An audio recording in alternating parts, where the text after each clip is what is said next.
Saya tuh cuma minta keadilan aja, Pak. Yang minta adil apa?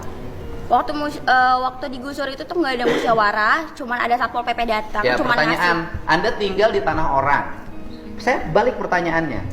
Tinggal di tanah orang lain harus bayar nggak sama yang punya tanah? Bayar. Kalau saya balik nuntut, Pemdanya suruh minta tagihan, dihitung berapa tahun ke belakang, bayar tiap tahun. Ya, Bapak kan bisa lihat dulu latar belakang saya. Misalnya saya miskin atau enggak, terus mampu bayar atau Oke, enggak. kamu miskin nggak? Iya, Miskin. saya mengakui. Kenapa miskin? Pengen hidup bergaya, sekolah harus ada perpisahan. Kalau buat masalah itu sih kan Ya kan kamu miskin. Ya kan kamu merasa miskin. Kenapa orang miskin nggak prihatin? gini Pak, mohon maaf ya Pak ya. Saya bukannya menolak kebijakan Bapak. Saya Bukan kebijakan saya, itu kebijakan bupati.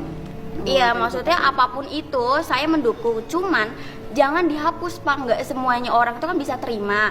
Terus kalau misalnya kayak wisuda dihapus, terus misalnya Bapak juga ngebalik minta pajak sama saya, padahal kan saya miskin. Apakah Bukan minta pajak, saya balik. Anda Iya. miskin, tapi jangan sok kaya. Orang miskin tuh prihatin membangun masa depan. Seluruh pengeluaran ditekan, digunakan untuk yang positif. Bisnis, pengembangan diri. Lah ini rumah nggak punya, tinggal di bantaran sungai. Orang tua yang lain itu menyambut gembira ketika wisuda dihapus. Keluarga ini menolak wisuda dihapus. Ya kalau gitu saya nggak usah bantu kerohiman. Bukan menolak sih Pak, Apa? bukan menolak, istilahnya kan Ya saya tanya balik Bu, ibu perlu uang nggak buat ngontrak? perlu. Kalau ibu buat ngontrak aja nggak punya, ngapain protes-protes wisuda harus ada? Kan logikanya harus dipakai. Hidup tuh jangan sombong gitu loh. Ibu buat ngontrak aja nggak punya, tapi ibu merasa bahwa wisuda lebih penting. Saya lebih penting mana? Kontrakan untuk tempat tinggal apa wisuda? Tempat tinggal, Pak. Iya lah. Anda teriak-teriak nggak punya untuk ngontrak, tapi satu sisi anaknya protes harus ada wisuda. Saya kan pusing dengerinnya. Sebetulnya itu kan tanpa kita ketahui ya Pak ya. Enggak.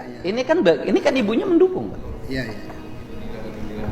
Ibu mendukung saya, saya tanya semua. Ibu setuju nggak kebijakan saya sekolah nggak usah ada wisuda, nggak usah ada studi tour biar